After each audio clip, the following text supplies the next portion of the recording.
الحمدللہ رب العالمین بارئ الخلائق اجمعین الصلاۃ والسلام علی سید الانبیاء والمرسلین وعلی آلہ الطیبین الطاہرین واصحابہ الراشدین المہدیین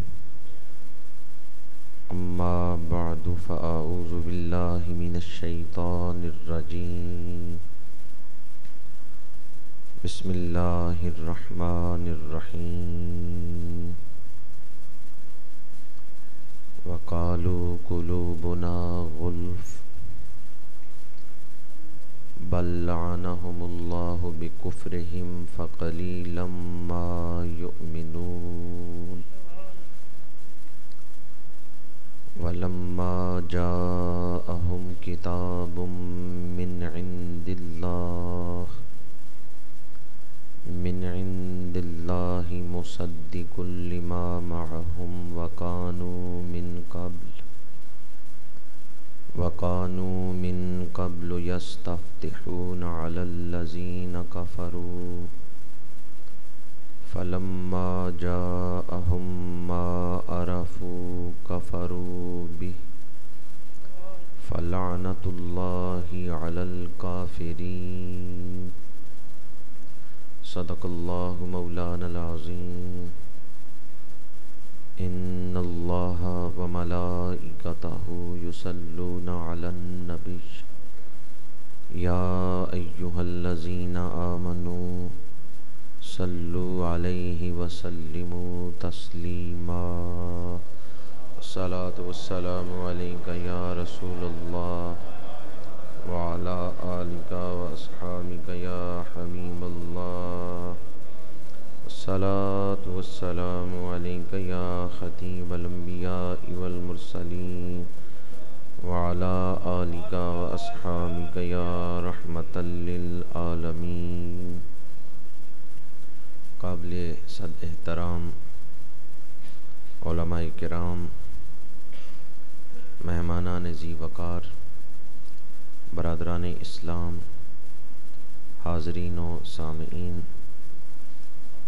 اللہ تعالیٰ کا شکر ہے جس نے ہمیں درس قرآن مجید کی ماہانہ محفل میں حاضری کی توفیق عطا فرمائی ہے۔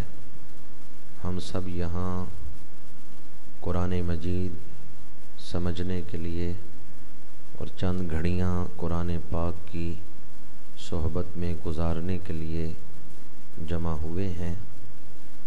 دعا گو ہوں خالق کائنات آپ لوگوں کے حسن نیت سے بڑھ کے اجر عظیم عطا فرمائے۔ ہمارے میزبان محترم محسن اہل سنت شمس القراء حضرت قبلہ قاضی محمد محمود احمد صاحب نقشبندی مجددی دامت برکاتہم العالیہ اور آپ کے رفقا ہدیہ تبریک کے مستحق ہیں، جو ہر مہینے استقامت کے ساتھ فروغ دین کے جذبے کے ساتھ اس محفل کا اہتمام کر رہے ہیں۔ دعا گو ہوں خالق کائنات اس ادارے کو رشد و ہدایت کا مرکز بنائے اور اس دور کے اندر ہم سب کو اللہ تعالی خدمت دین کی توفیق عطا فرمائے۔ حضرت قبلہ شاہ صاحب نے جو کچھ اس گناہگار کے بارے میں الفاظ بولے ہیں، میں قطعاً اپنے آپ کو ان کا مستحق نہیں سمجھتا۔ میں تو ایک طالب علم ہوں قرآن مجید کا، ایک طالب علم ہوں سیرت نبوی کا، اور ابھی پورا طالب علم بھی نہیں ہوں۔ دعا کرتا ہوں کہ ان کے جو الفاظ ہیں اللہ تعالیٰ انہیں میرے حق میں دعا بنا دے۔ پچھلے درس میں نے سورہ بقرہ کی آیت نمبر 87 کے حوالے سے چند گزارشات پیش کی تھیں۔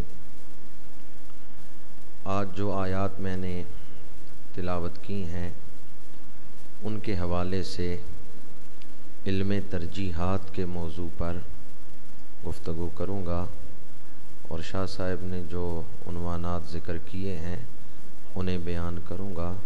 اللہ تعالی حق گوئی کی توفیق عطا فرمائے۔ سورہ بقرہ کی آیت نمبر 87 میں ارشاد فرمایا کہ جب رسول کوئی ایسا حکم لائے جسے تمہارے نفس پسند نہیں کرتے تو تم تکبر کرتے ہو۔ اب آگے آیت نمبر 88 میں یہودیوں کی ایک بات کو اللہ تعالیٰ نے جو قول یہودی کرتے تھے اس کو بیان کیا ہے۔ وَقَالُوا قُلُوبُنَا غُلْفٌ، اور یہودی بولے ہمارے دلوں پر پردے پڑے ہوئے ہیں، یعنی حق ان کے دل تک پہنچتا نہیں، ان کے دلوں پر پردے ہیں۔ بل لعنہم اللہ بکفرہم فقلیلا ما یؤمنون۔ یہ جو یہودی قول کرتے تھے وہ تو بطور استہزاء کرتے تھے، مذاق کے طور پہ کہتے تھے کہ ہمارے دلوں پر پردے ہیں اور آپ کی بات ان پردوں سے گزر کر ہمارے دلوں تک نہیں پہنچ سکتی۔ وہ بطور استہزاء بات کرتے تھے، لیکن اللہ تعالیٰ نے فرمایا بل لعنہم اللہ بکفرہم، بلکہ اللہ نے ان پر لعنت کی ان کے کفر کے سبب سے۔ فَقَلِيلًا مَا يُؤْمِنُونَ، تو ان میں تھوڑے ہیں جو ایمان لاتے ہیں۔ اکثریت وہ ہے کہ جن کی زبان کی وجہ سے ان کے دلوں پر لعنت ہوئی اور ہدایت کا دروازہ بند ہو گیا۔ آگے فرمایا وَلَمَّا جَاءَهُمْ كِتَابٌ مِّنْ عِنْدِ اللَّهِ، اور جب ان کے پاس اللہ کی وہ کتاب آئی، اللہ کی طرف سے کتاب نازل کی گئی۔ اب اس کتاب کی شان یہ ہے مُصَدِّقٌ لِمَا مَعَهُمْ، وہ کتاب جو تورات کی تصدیق کرنے والی تھی، یعنی یہودیوں کے پاس جو کچھ تھا یہ کتاب اس کی تصدیق کرنے والی ہے، اور یہودیوں کے پاس تورات تھی۔ قرآن مجید اس بات کی تصدیق کرتا ہے کہ تورات حضرت موسیٰ علیہ السلام پہ نازل ہوئی ہے، لیکن یہودیوں نے پھر اس میں تحریف کر دی اور قرآن مجید کے نزول سے تورات منسوخ ہو گئی۔ لیکن تورات کا جو نزول ہے حضرت موسیٰ علیہ السلام پر، قرآن مجید اس کی تصدیق کرتا ہے۔ وَقَانُوا مِن قَبْلُ، اور اس سے پہلے حالت یہ تھی يَسْتَفْتِحُونَ عَلَى الَّذِينَ كَفَرُوا، اس نبی کے وسیلے سے وہ کافروں پر فتح مانگتے تھے، حضور کے نام کا وسیلہ دے کر یہودی فتح مانگتے تھے۔ بنی اسرائیل کے انبیاء نے انہیں بتایا تھا کہ پیغمبر آخر الزماں اللہ کے محبوب ہیں، ان کے نام کا وسیلہ دے کے دعا کرو تو اللہ قبول فرما لے گا۔ یہودی حضور کے نام کا وسیلہ دے کے فتح مانگتے تھے۔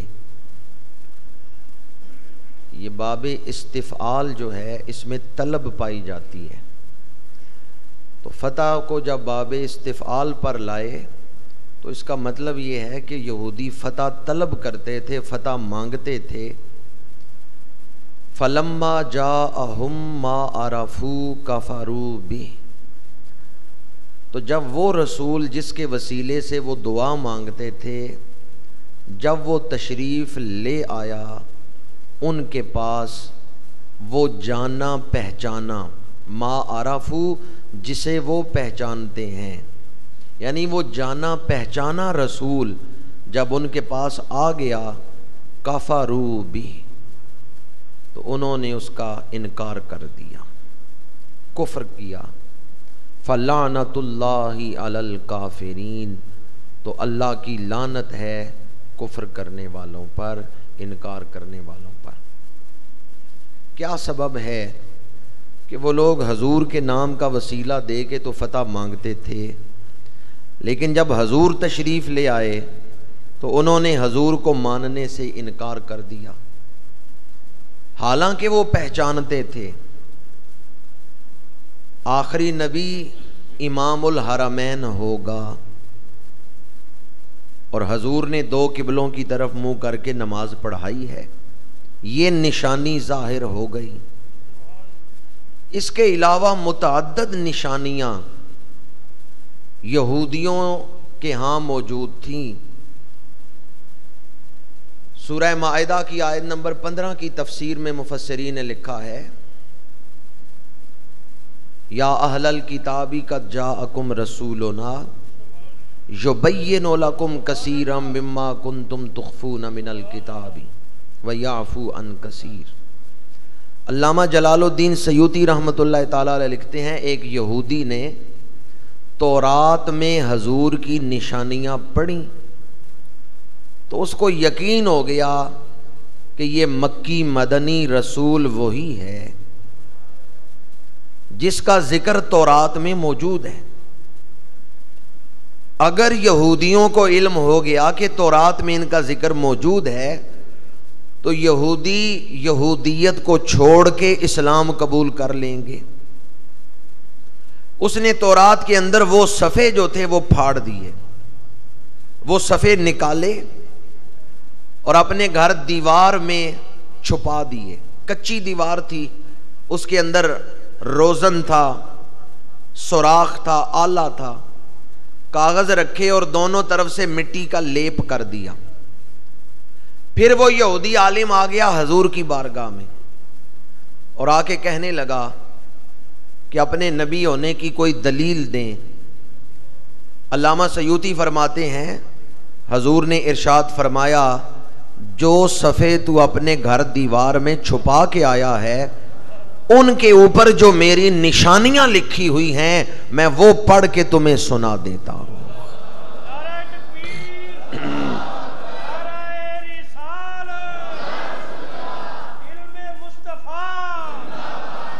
یبین لکم کثیرا مما کنتم تخفون من الکتاب، تم کتاب میں سے جو چھپاتے تھے نبی اس کو بیان کرتا ہے۔ تو یہودیوں نے حضور کو پہچان لیا، لیکن حضور کا انکار کیوں کیا کہ اگر ہم نے انہیں مان لیا تو ہماری جو وجاہت ہے وہ ختم ہو جائے گی، ہمارے جو اونچے منصب ہیں وہ ختم ہو جائیں گے اور اسلام کا بول بالا ہوگا، ہمیں مقتدی بننا پڑے گا، پیچھے چلنا پڑے گا۔ محض تعصب سے انہوں نے حضور کی نبوت کا انکار کر دیا، تعصب سبب بنا۔ اور وہ یہودی علماء جنہوں نے تعصب کو آڑے نہیں آنے دیا انہوں نے اسلام قبول کر لیا۔ حضرت عبداللہ بن سلام رضی اللہ تعالیٰ عنہ یہودی عالم ہیں اور انبیاء کی اولاد میں سے ہیں۔ حضرت اسحاق حضرت یعقوب علیہ السلام کی اولاد میں تھے۔ حضور سے مناظرہ کرنے آئے، پر جو ہی حضور کو دیکھا تو پہچان گئے یہ وہی رسول ہیں جن کی نشانیاں میری کتاب میں لکھی ہوئی ہیں، اور پھر کوئی بحث نہیں کی، اسلام قبول کر لیا ہے۔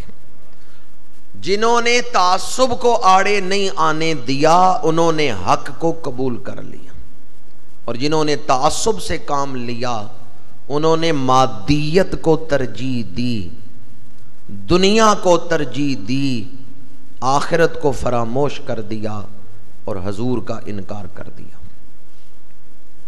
ان آیات میں بہت سارے مضامین ہیں، تفسیری نکات ہیں، پر میں آپ کے سامنے ترجیح کے حوالے سے ایک نقطہ عرض کرنا چاہتا ہوں کہ حضور کے وجود میں نشانیاں تو ان یہودیوں نے دیکھ لیں، پھر بھی حضور کو مانا نہیں، تو انہوں نے ترجیح کس چیز کو دی ہے؟ انہوں نے دنیا کو ترجیح دی اور آخرت کو فراموش کر دیا۔ زندگی میں روز ہم اس مرحلے سے گزرتے ہیں کہ ایک چیز ہم اختیار کرتے ہیں اور اس کے مقابلے میں دوسری چیز کو چھوڑ دیتے ہیں۔ درس نظامی میں ایک علم پڑھایا جاتا ہے، علم ترجیحات۔ یہ اصول فقہ کا مضمون ہے، علم ترجیحات۔ اصول فقہ کی ایک کتاب ہے حسامی، اس میں ایک فصل ہے فصل فی الترجیح۔ ترجیح کی تعریف یہ لکھی ہے علماء اصول فقہ نے، اذا وقعت المعارضۃ کان السبیل فیہ الترجیح وہو عبارۃ عن فضل احد المثلین علی الآخر وصفا۔ جب دو چیزیں معارض آ جائیں تو وہاں پھر اصول یہ ہے کہ ایک کو دوسری چیز پر ترجیح دی جاتی ہے، کسی صفت کی بنیاد پر، کسی وصف کی بنیاد پر۔ مثلا حدیث کی کتابوں میں آپ کو وہ حدیثیں بھی مل جائیں گی جن میں ناف کے نیچے ہاتھ باندھنے کا ذکر ہے، نماز کے دوران ناف کے نیچے ہاتھ باندھنے کا ذکر ہے، اور وہ حدیثیں بھی مل جائیں گی جن میں سینے کے اوپر ہاتھ باندھنے کا ذکر ہے۔ اب اس میں سے ترجیح کس کو دینی ہے، یہ ہے علم ترجیحات۔ کس کو اختیار کرنا ہے؟ وہ حدیثیں بھی آپ کو مل جائیں گی جن میں رفع یدین کرنے کا ذکر ہے کہ حضور نے رفع یدین کیا تھا، اور وہ حدیثیں بھی ہیں جن میں رفع یدین سے منع کیا گیا ہے۔ اب ان دونوں میں ترجیح کس کو دینی ہے؟ وہ اصول ترجیحات کیا ہیں؟ مختصراً یہ کہوں، زیادہ مثالیں نہیں دیتا، مختصراً یہ کہوں کہ آپ کو ہر موضوع پر مواد مل جائے گا۔ آپ جو موضوع ثابت کرنا چاہتے ہیں نا کہ میں نے یہ بات ثابت کرنی ہے، مواد آپ کو مل جائے گا، لیکن اگر آپ دیانت داری سے علم ترجیحات کو سامنے رکھ کے فیصلہ نہیں کرتے تو گمراہ ہو جائیں گے۔ مواد آپ کو ہر طرح کا مل جائے گا، جو بات آپ پہلے ذہن میں رکھ لیں نا میں نے یہ ثابت کرنی ہے، مواد آپ کو مل جائے گا۔ لیکن اگر آپ علم ترجیحات سے ہٹ کے صرف اس مواد کو دیکھتے ہی چیز لے لیں، جی ٹھیک ہے فلاں کتاب میں فلاں بزرگ نے یہ لکھا ہے، میں اس کو مانتا ہوں، میرا یہ عقیدہ ہے، اور ترجیحات کو نہ دیکھیں تو گمراہ ہو جائیں گے۔ مثلا ناسخ کو چھوڑ کر منسوخ کو اپنا لیں گے تو گمراہی حاصل ہوگی، کیونکہ ناسخ نے تو منسوخ کا حکم ختم کر دیا۔ اب منسوخ قرآن میں تو موجود ہے، وہ آیتیں موجود ہیں، احادیث میں بھی وہ احادیث موجود ہیں جو منسوخ ہو چکی، منسوخ موجود ہیں اور ناسخ بھی موجود ہیں، لیکن جس کو ناسخ اور منسوخ کا فرق نہیں پتا اور ترجیح دینے کا اصول نہیں پتا، اب وہ منسوخ کو لے لے اور ناسخ کو چھوڑ دے تو گمراہ ہو جائے گا۔ اسی طرح محکم اور متشابہ، جو متشابہ کو لے اور محکم کو چھوڑ دے وہ گمراہ ہو جائے گا۔ جو مؤخر کو چھوڑے اور مقدم کو لے وہ بھی گمراہ ہو جائے گا۔ اب جس آدمی کو یہ اصول ہی نہیں پتا، یہ نام ہی نہیں جس نے سنے کہ مؤخر کسے کہتے ہیں، مقدم کسے کہتے ہیں، ناسخ کسے کہتے ہیں، منسوخ کسے کہتے ہیں، سری کسے کہتے ہیں، کنایا کسے کہتے ہیں، جس نے یہ الفاظ ہی نہیں سنے، وہ صرف اردو کا ترجمہ پڑھے اور کہے کہ میں نے دین سمجھ لیا ہے، وہ اپنے اوپر بھی ظلم کر رہا ہے اور دوسروں پہ بھی ظلم کر رہا ہے۔ پہلے آپ کو علم ترجیحات پڑھنا ہے، علم ترجیحات سمجھنا ہے کہ جو حدیث میں پڑھ رہا ہوں یہ خبر متواتر ہے، خبر مشہور ہے یا خبر واحد ہے۔ حدیث تو حدیث کی کتاب میں محدثین نے لکھ دی، اب یہ محققین کا فرض ہے کہ وہ اس پر تحقیق کرتے ہیں یہ متواتر ہے، مشہور ہے یا واحد ہے۔ راویوں کی تعداد کے حوالے سے حدیث کی یہ 3 قسمیں ہیں: خبر متواتر، خبر مشہور، خبر واحد۔ اب اگر خبر واحد اور خبر متواتر ان دونوں میں مضمون آ جائے تضاد والا، ایک حدیث میں ہو کہ ہاتھ ناف کے نیچے باندھے، ایک حدیث میں ہو کہ ہاتھ سینے پر باندھے، ایک خبر واحد ہے ایک خبر متواتر ہے، تو اس میں ترجیح کس کو دیں گے؟ محدثین کہتے ہیں خبر متواتر کو ترجیح دیں گے، اور متواتر کے مقابلے میں واحد کو ترجیح نہیں دیں گے۔ لیکن جس کو یہ پتہ ہی نہیں ہے وہ صرف ترجمہ پڑھ کے کہہ دے جی امام بخاری نے روایت کیا ہے، صحیح بخاری میں حدیث موجود ہے، تو پہلے آپ اصول حدیث تو پڑھ لیتے، علم ترجیحات تو سیکھ لیتے۔ خبر متواتر وہ ہے جس کو ہر دور میں اتنے راویوں نے روایت کیا جن کا جھوٹ پہ جمع ہونا عادتاً محال ہے۔ خبر مشہور وہ ہے جس کو ہر دور میں کم از کم 2 راویوں نے روایت کیا، اور خبر واحد وہ ہے جس کو ہر دور میں کم از کم 1 راوی نے روایت کیا۔ تو اس میں ترجیح کیا ہے کہ خبر واحد پر ترجیح حاصل ہے خبر مشہور کو، اور حدیث مشہور پر ترجیح حاصل ہے حدیث متواتر کو۔ تو سب سے زیادہ ترجیح والی روایت پھر کون سی ہے؟ حدیث۔ عام آدمی کے لیے یہ گفتگو مشکل ہے، تو میں ایک سادہ سی مثال دے رہا ہوں جو آپ سارے سمجھ جائیں گے۔ مثال کے طور پر ظہر کی نماز کا وقت تھوڑا ہے، عصر کی نماز کا وقت شروع ہونے والا ہے، بس 5-7 منٹ رہ گئے ہیں اذان میں، اور آپ نے ابھی تک نماز نہیں پڑھی، ظہر کی نماز نہیں پڑھی، باوضو ہیں، آپ چاہتے ہیں میں نماز پڑھ لوں۔ ظہر کی رکعتیں ہیں 12، اور 12 رکعتیں پڑھنے کا وقت نہیں،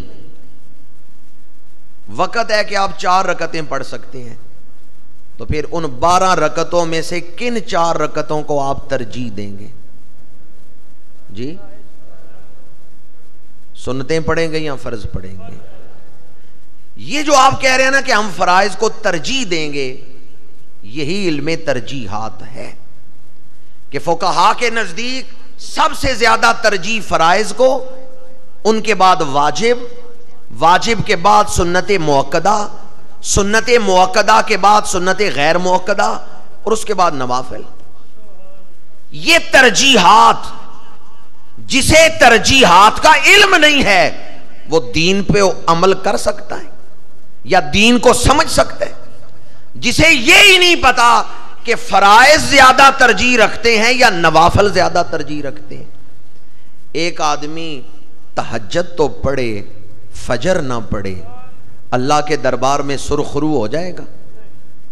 یہ آپ لوگوں کا فیصلہ ہے، اس لیے یہ فیصلہ ہے کیونکہ آپ جانتے ہیں فرائض کو ترجیح حاصل ہے اور نوافل کو ترجیح، فرائض کے مقابلے میں نوافل کو ترجیح۔ اسی طرح احادیث کی قسموں میں بھی ترجیح ہے۔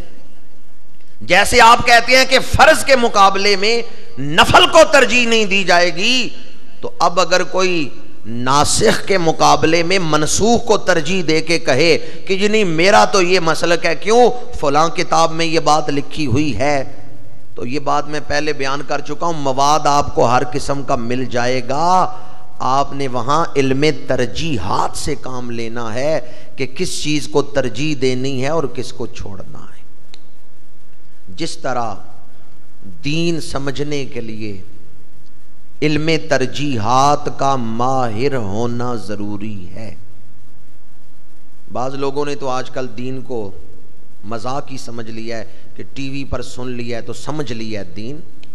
اگر علم اتنی آسان چیز ہوتی تو ہمارے بزرگ 10-10 سال 15-15 سال استادوں کے سامنے گھٹنے ٹیک کے نہ بیٹھتے اور لمبے لمبے سفر کر کے دور دراز علاقوں میں جا کے محنت نہ کرتے۔ آج کل تو طالب علموں میں محنت کا جذبہ نہیں ہے، بغیر محنت کے علم نہیں حاصل ہو سکتا۔ بغیر محنت کے دین نہیں سیکھا جا سکتا۔ آج لوگوں نے اتنا آسان سمجھ لیا ہے کہ جی بس اخبار سے پڑھوں گا اور تو مجھے دین سمجھ آ جائے گا۔ اس کے لیے محنت کی ضرورت ہے۔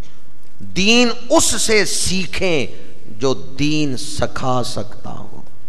اور آج کل ہم نے تو اپنا دین معاذ اللہ، اللہ معاف کرے، فنکاروں کے ہاتھ میں دے دیا ہے کہ ہم دین سیکھ رہے ہیں نعت خوانوں سے اور دین سیکھ رہے ہیں گا کے تقریر کرنے والوں سے۔ ہم ان سے دین سیکھ رہے ہیں۔ دین اس سے سیکھیں جو کوئی مستند ہو اور دین سکھا سکتا ہو۔ جس طرح دین سیکھنے کے لیے علم ترجیحات کی ضرورت ہے، اسی طرح دنیا میں زندگی گزارنے کے لیے علم ترجیحات کی ضرورت ہے۔ بغیر علم ترجیحات کے آپ کامیاب زندگی نہیں گزار سکتے۔ ایک مثال دے رہا ہوں، اور یہ عام سادہ مثال ہے جس کو آپ سارے سمجھ سکتے ہیں۔ 1 کلو سونا اور 1 کلو کوئلے آپ کے سامنے پڑے ہوئے ہیں۔ آپ کو اختیار دیا جائے کہ ان دو میں سے کسی ایک چیز کو ترجیح دے کے اٹھا لیں، دوسری کو چھوڑ دیں۔ دونوں چیزوں کو نہیں اٹھا سکتے، ایک چیز کو اٹھانا ہے، تو آپ کس چیز کو اٹھائیں گے؟ سونے کو یا کوئلے کو؟ چند لوگ ہی بولے ہیں، باقیوں کا کیا خیال؟ کوئلہ کس کام آئے گا؟ اور کلو سونا، شاید بعض لوگ اس لیے نہیں بولے، شاہ صاحب کہہ رہے ہیں کہ منہ میں پانی ان کے آ گیا تھا کہ کلو سونا، 1 کلو سونا۔ بعض دوستوں کے دل میں آ رہا ہوگا کاش مل ہی جائے، درس قرآن کی یہ بات سچی ہو ہی جائے۔ بہرحال میں دعا کرتا ہوں اللہ کرے ایسا ہو جائے۔ دعا میں تو کوئی پابندی نہیں ہے، آپ کو اللہ 1 کلو سونا عطا کر دے۔ سمجھانا یہ چاہتا ہوں، 1 کلو سونا سامنے پڑا ہوا ہو، 1 کلو کوئلے، وزن دونوں کا برابر ہے، ہیں دونوں 1-1 کلو، اور آپ کو کوئی آدمی اختیار دے کہ ان دونوں میں سے ایک چیز اٹھا لو، ایک چھوڑ دو، عقل مند آدمی کس چیز کو اٹھائے گا؟ سونے کو اٹھائے گا۔ کیوں؟ اس کا نفع زیادہ ہے۔ وزن بے شک کوئلے اور سونے کا برابر تھا، پر وہ وزن نہیں دیکھے گا، یہ دیکھے گا نفع کس کا زیادہ ہے۔ اب ذرا دل تھام کے بتائیں، دکانداری کا وقت ہے، کاروبار کا وقت ہے، اور نماز کا وقت بھی ہو گیا۔ آپ نے 15 منٹ نماز کے لیے نہیں نکالے اور دکانداری کرتے رہے، نماز چھوڑ دی اور کاروبار کرتے رہے، آپ نے سونا کس کو سمجھا ہے اور کوئلے کس کو سمجھا ہے؟ اتنے سمجھدار تو آپ ہیں کہ سونا اٹھاتے ہیں، کوئلے نہیں اٹھاتے۔ نیند پوری کرتے رہے، نماز چھوڑ دی، تو آپ نے نفع بخش کس کو سمجھا اور معمولی کس چیز کو سمجھا؟ اتنے عقل مند تو آپ ہیں کہ جہاں نفع نظر آتا ہے وہ موقع ضائع نہیں ہونے دیتے۔ اب نماز کا وقت ہے، دکانداری کا وقت ہے، آپ نے 10-15 منٹ نماز کے لیے نہیں نکالے اور کاروبار کو ترجیح دی۔ کس پر ترجیح دی؟ نماز پر ترجیح دی۔ تو آپ نے سونا کس کو سمجھا اور کوئلے کس کو سمجھا؟ بغیر ترجیحات کے زندگی نہیں گزرتی۔ ہمارا اسلامی کیلنڈر ہجری کیلنڈر ہے۔ اسلامی کیلنڈر کا نام کیا ہے؟ 1434 ہجری۔ یہ ہجرت سے شروع ہوتا ہے۔ جب یہ کیلنڈر بنایا جا رہا تھا تو حضرت فاروق اعظم رضی اللہ تعالیٰ عنہ، آپ کے دور میں صحابہ کی مجلس مشاورت بیٹھی ہے، حضرت فاروق اعظم نے فرمایا ہمارا کیلنڈر ہجرت سے شروع ہوگا۔ ایک سبب تو یہ تھا کیونکہ ہجرت کے بعد اسلام کا عروج شروع ہوا، اور دوسرا سبب آپ نے فرمایا جب بھی مسلمان اپنے کیلنڈر کا نام لیں گے، سن ہجری کہیں گے، تو انہیں ہجرت کا واقعہ یاد آئے گا اور ان کے دل میں یہ پیغام پہنچے گا کہ دین قربانی مانگتا ہے، دین قربانی مانگتا ہے۔ صحابہ نے کس چیز کو ترجیح دی؟ مکے میں رہنے کو ترجیح دی یا رسول اللہ کے ساتھ ہجرت کرنے کو ترجیح دی؟ گھر مکے میں، جائیداد مکے میں، کاروبار مکے میں، خاندان مکے میں، سب کچھ چھوڑ چھاڑ کے مدینہ منورہ کیوں چل پڑے ہیں؟ صحابہ نے مادیت کو ترجیح نہیں دی، انہوں نے رسول اللہ کے قرب کو ترجیح دی ہے۔ حضرت صہیب رضی اللہ تعالیٰ عنہ ملک التجار، تاجروں کے سردار حضرت صہیب اونٹوں پہ سامان لادا مکے سے نکلے، ہجرت کر رہے ہیں۔ ابو جال چند نوجوان لے کے آ گیا، جناب صہیب کو روکا اور کہا اے صہیب میں تجھے مدینہ منورہ کی طرف ہجرت نہیں کرنے دوں گا۔ آپ نے فرمایا کیوں؟ اس نے کہا یہ جو اونٹوں پہ تم نے سامان لاد رکھا ہے یہ تو نے مکے کی منڈی سے کمایا ہے، یہ دولت لے کے تو یہاں سے نکل نہیں سکتا۔ ایک لمحے میں حضرت صہیب نے فیصلہ کیا، کہا اس دولت کی وجہ سے مجھے روک رہے ہو، یہ اونٹ یہ سامان ان کی وجہ سے میں حضور کو چھوڑ دوں؟ ہاتھ میں اونٹ کی مہار پکڑی ہے، وہ مہار ابو جال کو پکڑا دی، کہا لے اونٹ کی مہار پکڑ اور یہ سارے اونٹ تو واپس مکے لے جا، میں خالی آنکھ مدینہ منورہ چلا جاؤں گا، اونٹ اور سامان چھوڑ سکتا ہوں، رسول سے دور نہیں رہ سکتا۔ حضرت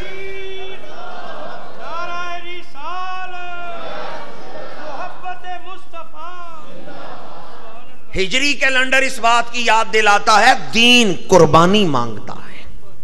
آپ نے ترجیح دینی ہے ایک چیز کو کہ آپ حضور کے قرب کو ترجیح دیتے ہیں یا اپنے دنیاوی منافع کو ترجیح دیتے ہیں۔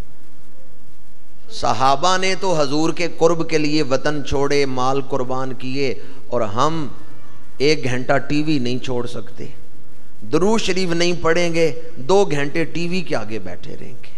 ہماری ترجیح کیا ہے؟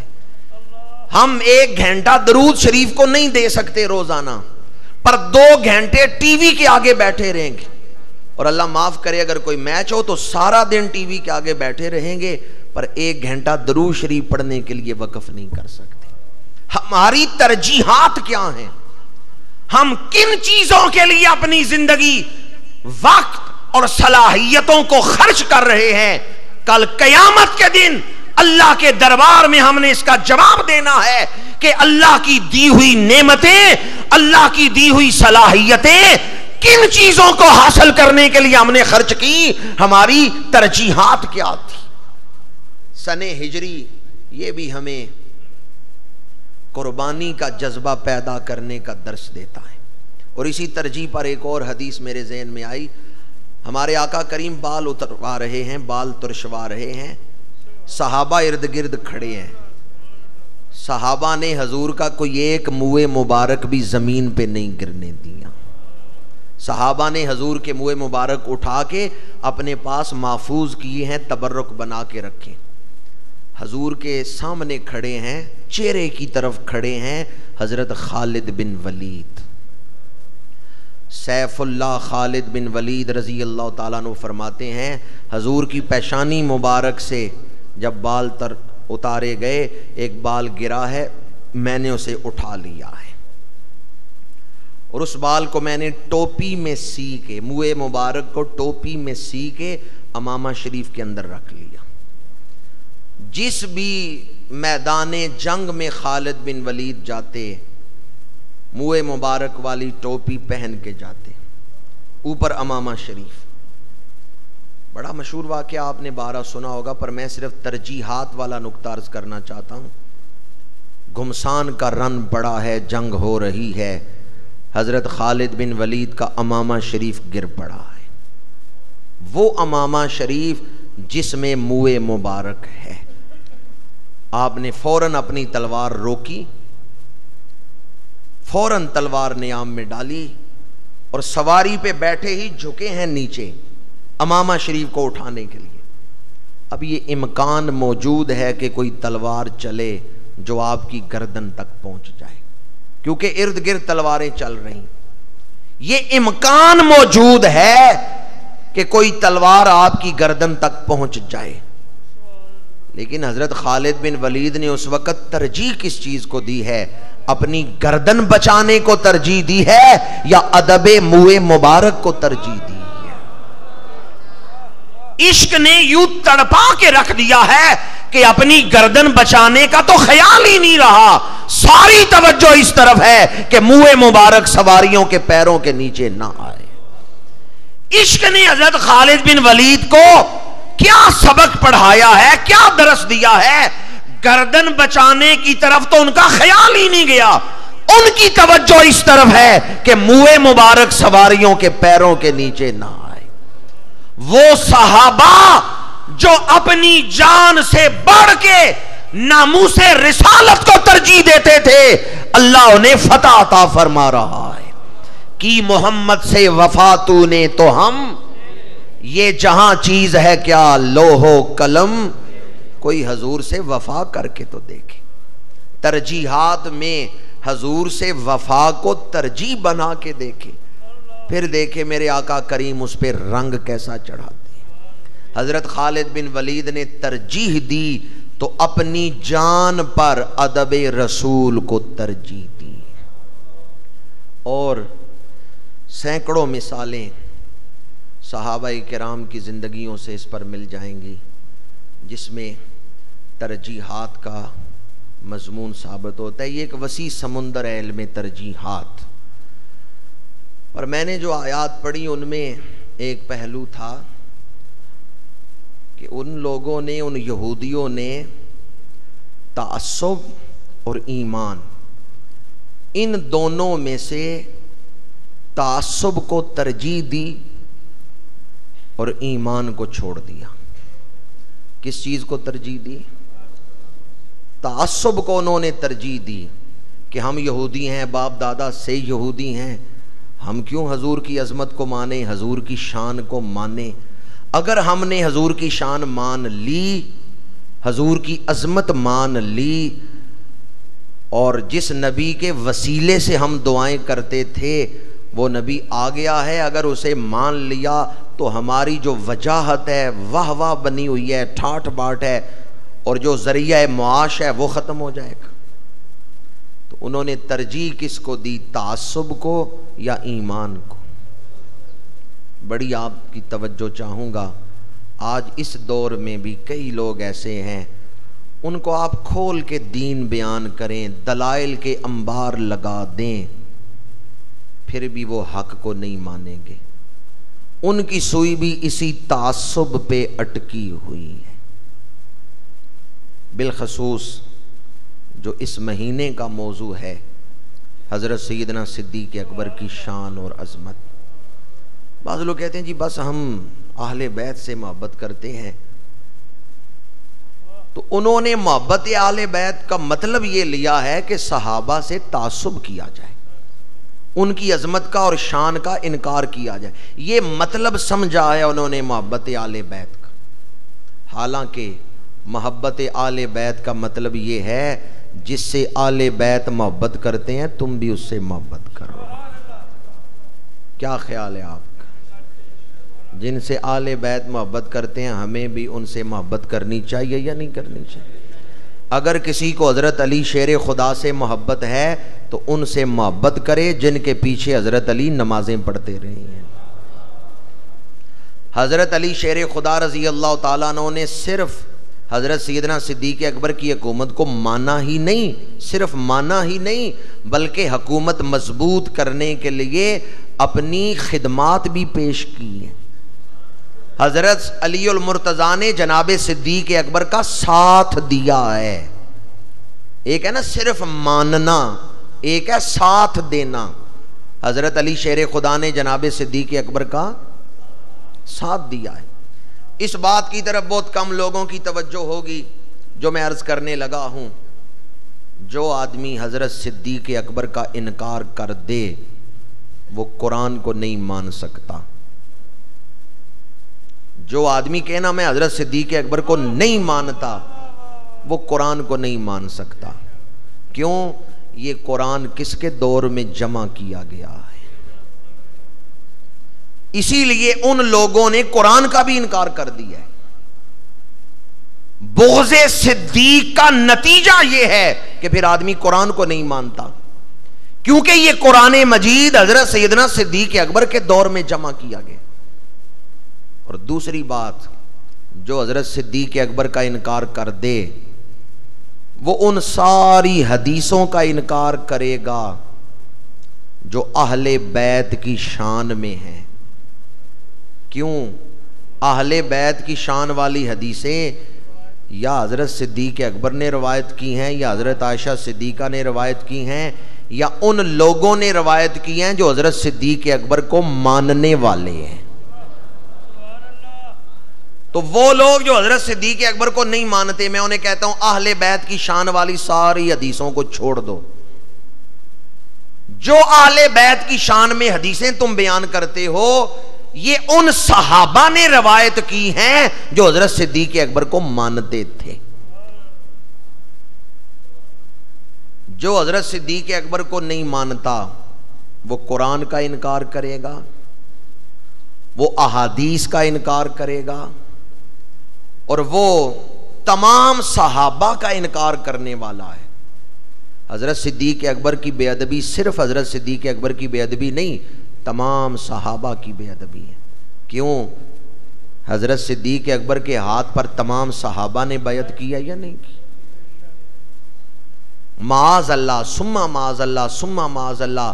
جو اعتراضات آج بعض گستاخ صحابہ کرتے ہیں، کیا یہ چیزیں حضرت صدیق اکبر میں پائی جاتی تھیں اور صحابہ کو نظر نہیں آئیں اور صحابہ نے بیعت کر لی؟ اگر یہ چیزیں حضرت صدیق اکبر میں موجود ہوتی جو آج کل بعض گستاخ اعتراض کرتے ہیں، تو صحابہ کبھی حضرت صدیق اکبر کی بیعت نہ کرتے، یا حضرت علی شیر خدا بیعت کے لیے ہاتھ نہ دراز کرتے.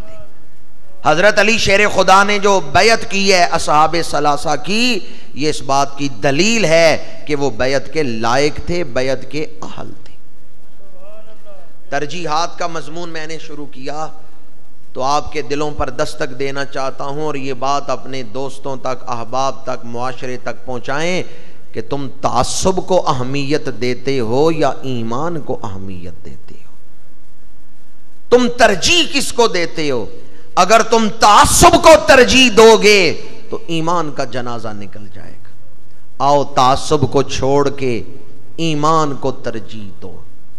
ہمیں ان سے پیار ہے جن سے حضرت علی شیر خدا کو پیار ہے، جن کے پیچھے حضرت علی شیر خدا نمازیں پڑھتے رہے ہیں، جو ابو الائمہ کے امام ہیں. ہمیں ان سے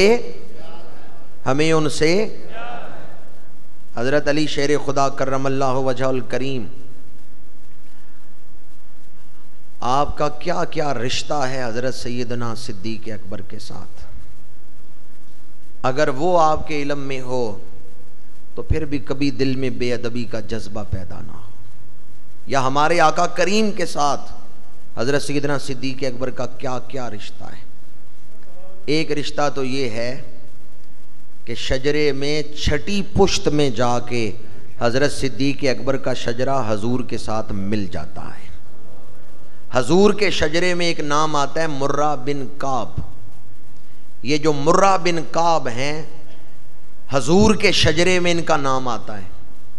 مرہ بن کعب کے ایک بیٹے تھے تیم، تیم کے بیٹے تھے کعب، ان کے بیٹے تھے سعد، سعد کے بیٹے تھے کعب، اور کعب کے بیٹے تھے عمر، عمر کے بیٹے تھے عامر، اور عامر کے بیٹے تھے عثمان جن کی کنیت ہے ابو قحافہ، اور ابو قحافہ کے بیٹے ہیں حضرت صدیق اکبر.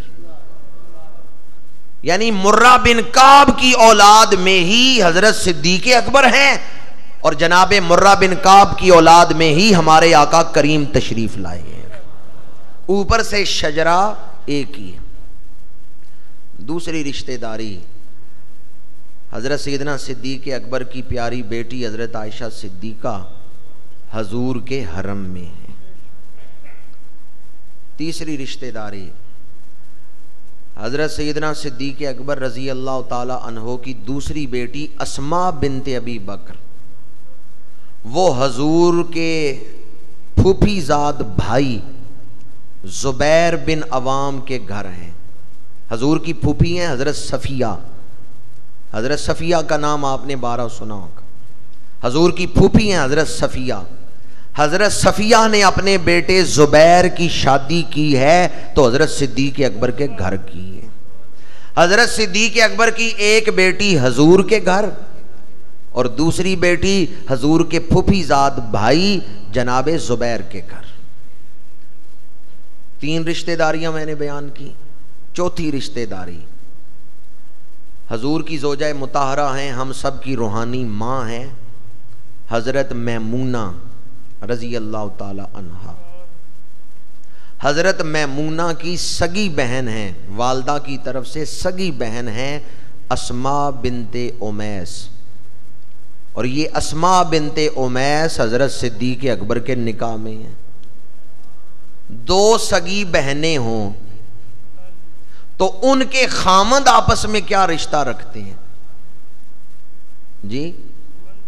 ہم زلف، پنجابی میں کیا کہتے ہیں؟ سانڈو، اور اردو والے کہتے ہیں ہم زلف۔ دو سگی بہنیں ہیں حضرت میمونہ اور حضرت اسماء بنت امیس۔ ایک بہن رسول اللہ کے حرم میں ہے، دوسری بہن خلیفہ تو رسول اللہ کے حرم میں ہے۔ ایک رسول کے حرم میں، دوسری رسول کے خلیفہ کے گھر ہیں۔ چند رشتہ داریاں میں نے بیان کی، اگرچہ اس کے علاوہ بھی اور بہت ساری رشتہ داریاں ہیں، پر یاد رکھیں حضرت صدیق اکبر جب بھی حضور کی بارگاہ میں حاضر ہوتے تھے ان رشتہ داریوں کو سامنے رکھ کے نہیں، حضور کے غلام بن کے حاضر ہوتے تھے۔ ان رشتہ داریوں کو سامنے رکھ کے نہیں کہ میرا فلاں رشتہ ہے اس سٹیٹس کے ساتھ میں آؤں گا، نہیں، صدیق اکبر جب بھی حضور کی بارگاہ میں آتے تھے ادب کے ساتھ آتے تھے۔ پوری امت کو ادب رسول سکھایا ہے تو حضرت سیدنا صدیق اکبر نے سکھایا۔ جب خلیفہ رسول بنے، منبر پہ جلوہ گر ہوئے تو وہاں نہیں بیٹھے جہاں اللہ کے رسول بیٹھتے تھے، بلکہ جہاں حضور کے قدم لگتے تھے صدیق اکبر وہاں بیٹھے ہیں۔ اور جب نماز پڑھنے کا وقت آیا تو حضرت سیدنا صدیق اکبر نے اپنا مصلی کہاں بچھایا ہے؟ حضور کے مصلی پہ قدم رکھ کے نماز نہیں پڑھائی، جہاں حضور کے قدمین شریفین لگتے تھے حضرت صدیق اکبر نے وہاں اپنے پیر نہیں رکھے، اپنا مصلی اتنا پیچھے کر کے بچھایا ہے کہ جب میں سجدہ کروں تو صدیق اکبر کی پیشانی رسول کے قدموں والی جگہ پہ لگ رہی ہے۔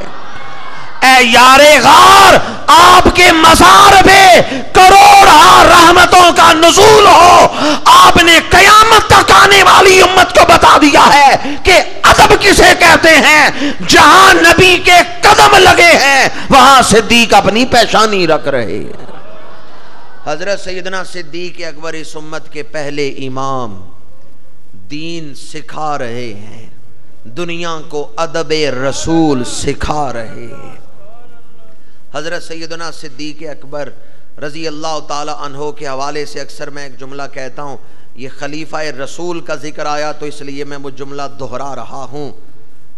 آپ نے بارہا یہ جملہ سنا ہوگا کہ بڑے سے بڑا ولی صحابی نہیں بن سکتا، کوئی غوث، کوئی کتب، کوئی ابدال کسی صحابی کے قدموں کی خاک تک نہیں پہنچ سکتا۔ جس طرح اولیاء صحابی نہیں بن سکتے، اس طرح صحابہ صدیق اکبر نہیں بن سکتے۔ پھر کبھی غور کریں میں نے کیا کہا ہے۔ جس طرح ولیوں کے لیے صحابی بننا مشکل ہے، اس طرح باقی صحابہ کے لیے صدیق اکبر بننا مشکل ہے۔ کیوں؟ اس لیے کہ صدیق اکبر صرف صحابی نہیں، جانشین رسول ہے۔ صدیق اکبر صرف صحابی نہیں، جانشین رسول، خلیفہ رسول ہیں۔ صدیق اکبر صرف صحابی نہیں، ان اللہ معنا، حضور کو جو اللہ کے ساتھ معیت حاصل ہے اس کے گواہ ہیں، تو ساری امت میں صرف صدیق اکبر گواہ ہے کہ حضور نے انہیں اس مقام معیت میں لا کے دکھایا، ابو بکر دیکھو کس طرح اللہ میرے ساتھ ہے، لا تحزن ان اللہ معنا۔ تو ولیوں کے لیے صحابی بننا مشکل ہے، صحابہ کے لیے ابو بکر بننا، حضرت سیدنا صدیق اکبر کی شان اتنی عرفہ ہے، اتنی اعلیٰ ہے، اتنی بلند ہے۔ صحیح ابن حبان میں یہ روایت ہے، صحیح ابن حبان میں حدیث نمبر 6815 ہے، ہمارے آقا کریم صلی اللہ علیہ وآلہ وسلم نے ارشاد فرمایا کہ میں نے خواب دیکھا ہے، مجھے دودھ کا ایک پیالہ دیا گیا، میں نے اس سے دودھ پیا اور میں سیراب ہو گیا، کچھ دودھ بچ گیا، ابو بکر میرے پاس بیٹھے تھے، میں نے وہ دودھ ابو بکر کو دے دیا ہے، اور وہ پیالہ جس میں سے میں نے پیا تھا، کچھ دودھ جو بچ گیا تھا وہ صدیق اکبر نے پی لیا ہے۔ صحابہ نے پوچھا یا رسول اللہ اس کی تعبیر کیا ہے؟ حضور نے فرمایا ابو بکر کو میرے علم سے حصہ دیا گیا ہے۔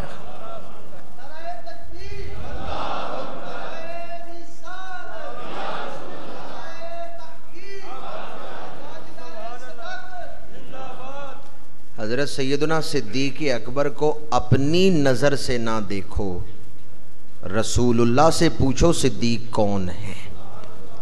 اندھے کیا جانیں کہ صدیق اکبر کون ہے، یا میری اور آپ کی نظر ہے ہی کیا کہ ہم شان صدیق اکبر کو دیکھ سکیں؟ رسول اللہ سے پوچھو کہ صدیق اکبر کون ہے، امام الانبیاء سے پوچھو کہ صدیق اکبر کون ہے۔ حضور نے جب اپنا مصلح اپنی امت میں سے کسی کو عطا کرنا چاہا تو حضور نے اپنا مصلح کس کو دیا ہے؟ یہ کس کا مصلح ہے؟ کسی ولی کا مصلح ہے؟ کسی غوث کا مصلح ہے؟ کسی تابعی کا مصلح ہے؟ کسی صحابی کا مصلح ہے؟ یہ کس کا مصلح ہے؟ یہ کسی شیخ القرآن یا شیخ الحدیث کا مصلح نہیں، یہ تو صاحب قرآن کا مصلح ہے، یہ تو امام الانبیاء کا مصلح ہے، یہ تو ختم المرسلین کا مصلح ہے۔ حضور اپنا مصلح کسی کو عطا کریں یہ معمولی بات ہے۔ اگر مجھے یا آپ کو علم نہیں نا کہ امام کسے بنایا جاتا ہے تو ہمیں اپنی جہالت کا افسوس کرنا چاہیے کہ ہمیں علم نہیں امام کسے بنایا جاتا ہے، پر جس نے صدیق اکبر کو امام بنایا ہے وہ جانتے ہیں امام کسے بنایا جاتا ہے۔ میں اور آپ نہیں جانتے کہ امامت کا کون حقدار ہے، تو اس میں ہماری جہالت کا قصور ہے۔ جائیں اپنی جہالت دور کریں اور علم حاصل کریں کہ امامت کا حقدار کون ہوتا ہے۔ جس نے صدیق اکبر کو امام بنایا ہے وہ جانتے ہیں کہ امام کسے بنایا جاتا ہے۔ معاذ اللہ کوئی کہہ سکتا ہے کہ حضور کو علم نہیں کہ امام کسے بنانا ہے؟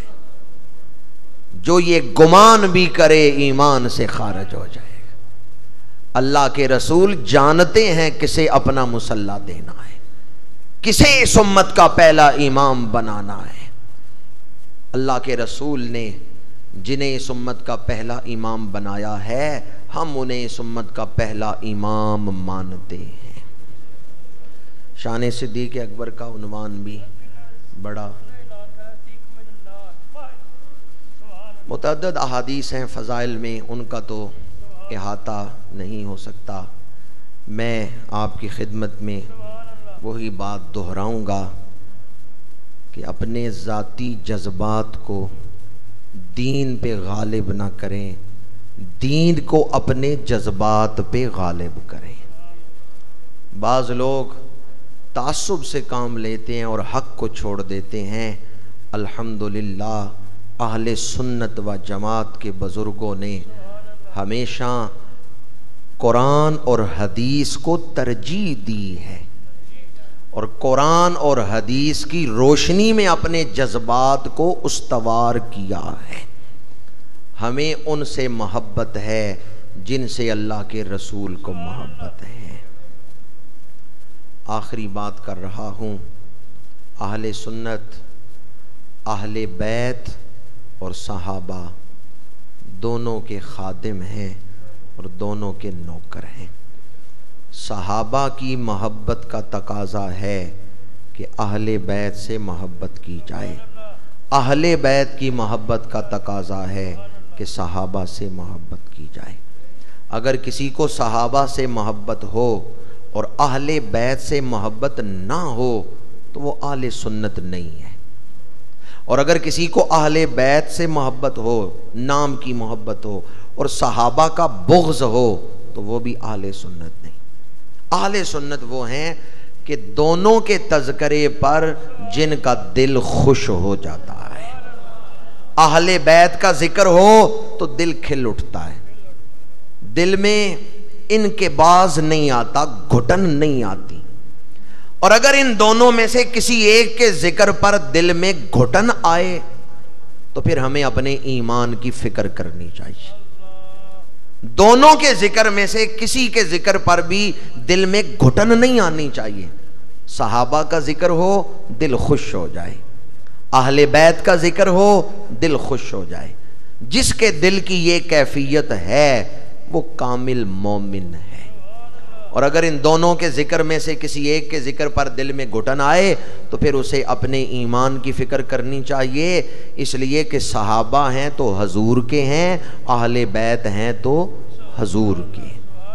دونوں کو مقام ملا ہے، عزتیں ملی ہیں تو حضور کی نسبت سے ہی ملی ہے۔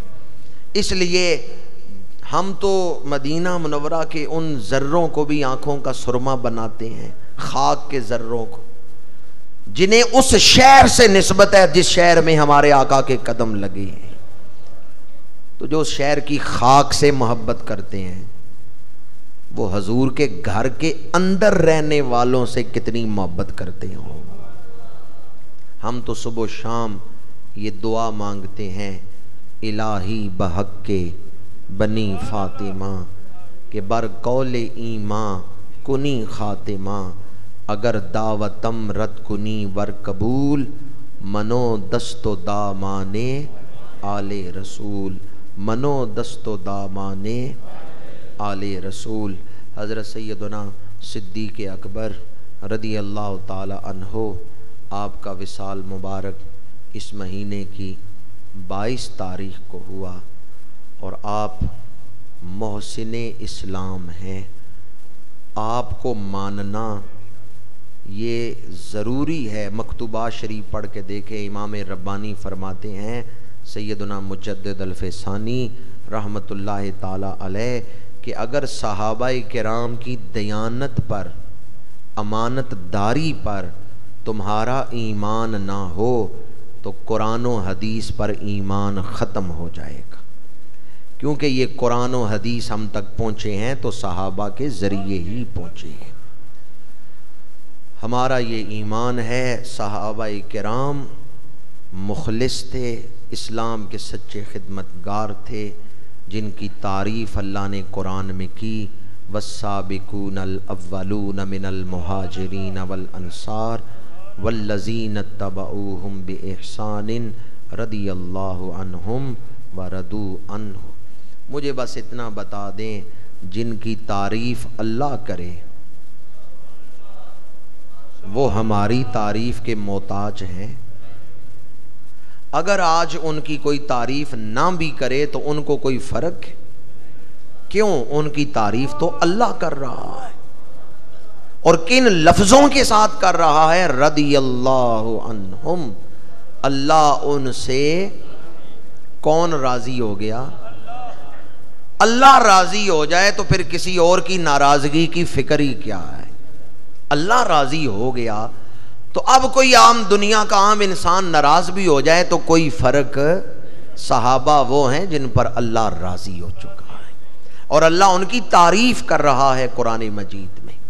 اللہ تعالی ہمیں ادب کرنے والوں میں شامل فرمائے، صحابہ کرام کے نقش قدم پر چلنے کی توفیق عطا فرمائے، اور ترجیحات میں اللہ تعالی ہمیں دین کو ترجیح دینے، روحانیت کو ترجیح دینے، فکر آخرت کو فکر دنیا پر غالب کرنے کی توفیق عطا فرمائے۔ انہی الفاظ پر گفتگو سمیٹتا ہوں۔ وما علینا الا البلاغ۔